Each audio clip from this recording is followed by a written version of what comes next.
So this evening we're going to switch out these Bontrager GR1 Teams into something that's a little bit chewier in terms of tread profile, but more importantly, as you can see, we've got a host of issues with that tire casing on this bike.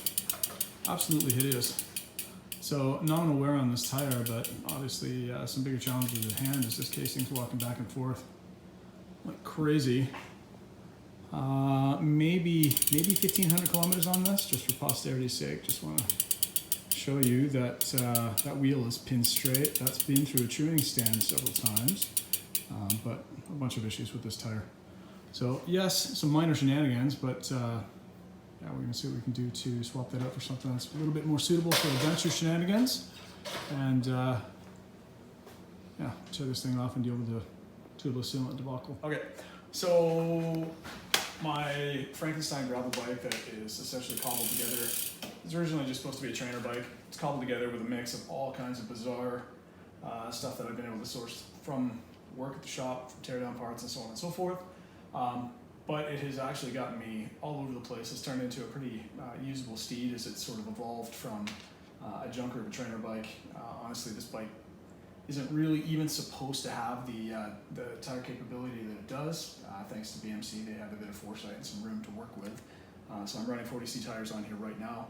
This was originally intended as an endurance road bike, super fast with 32s on it, but I don't like road bikes, so this is kind of fast gravel for those days when you want to go out and bang some miles, but still have the versatility to make bad decisions. So as evidenced in that first little shot that I showed you, absolutely hideous tire walk. Now these are set up tubeless with stand sealant, which is kind of the gold seal standard that I've been using for years and years. You know, rip it up. Walkie. So we got a definite casing issue here. Now there has been a number of challenges with tubeless setup, whereby I don't know if it's just the interior casing on the tire or what exactly, but there's been a host of issues that I've encountered where we'll have blisters all over the tire in fairly short order. There's a lot of conversation in the industry about how it is ammonia that's actually populating through, getting into the inside of that casing layout itself, and you end up with these bizarre blisters or warts all over the tire. Anyway, this one's not doing that yet, but some serious casing issues, and it's not like I'm out jumping the thing or doing anything truly foolish. As we sort of alluded to in starting this whole thing up, it's not like companies are breaking down the door and throwing stuff at us. We are spending our own coin to both build these things. Yes, we do have Industry Connect.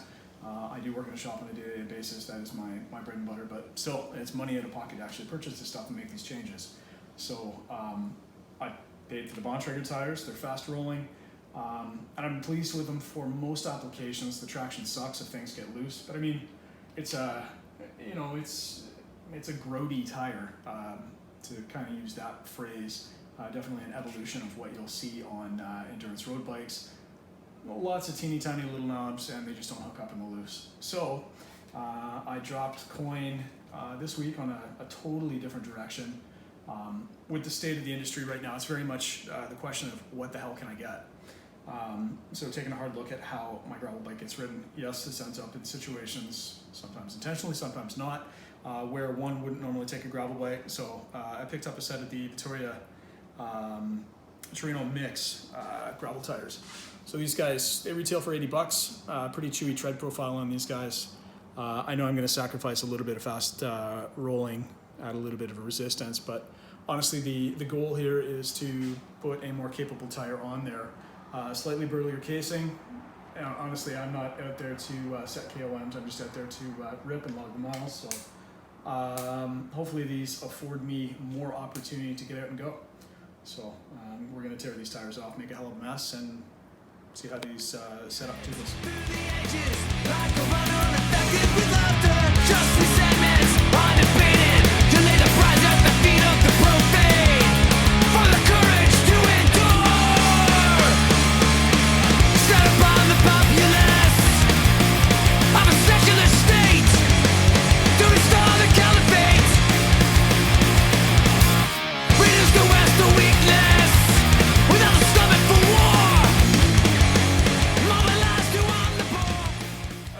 So certainly not my first Tubeless rodeo, far from the first tubeless setup I've done on gravel road. These guys are tighter than hell to install. Definitely took some serious heft to get these on the wheels. Now, that's obviously going to vary based on your application. Every wheel is going to be a little bit different. The tire combination with your wheels may be easier for setup.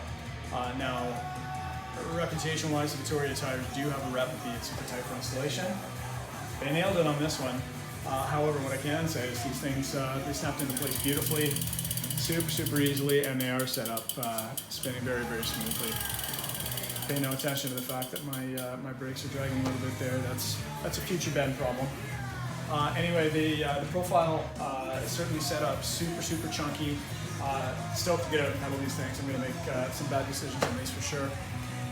On the box, the casing width does, the packaging identifies them as a 38C. But the tire itself identifies them as a 40C. So, I don't know, we'll get some, future sort of long-term tests once I get some miles on these. I hit them with a caliper and actually measure them out and see how they factor out compared to the Bontragers. Excited to try these out. I've spent some time on the WTB gravel tires. I was pleased with those. Again, the GR1s, I'm probably going to try and approach a warranty claim with that rear one in particular. The wear on them was decent, but the wrong tire for me. Light, fast rolling, I'll absolutely give them credit for that. But traction definitely got questionable in some applications. So stoked to try these out. Certainly pay attention, and we'll get a long-term review in after I've hammered them and made some foolish decisions. Okay, thanks so much for watching this little review, throwing some fresh tires on this machine. I'm Ben. I'm Jeff. Jeff was primarily behind the camera tonight while I made a hell of a mess of the shop floor with sealant on the back one. Yeah, please stay in touch. Stay fuck that up again. That's okay. Want to do another one? Or you can just leave it. I could. We're taking this pretty seriously. We are. Okay. Thanks. Thanks for watching. Bye.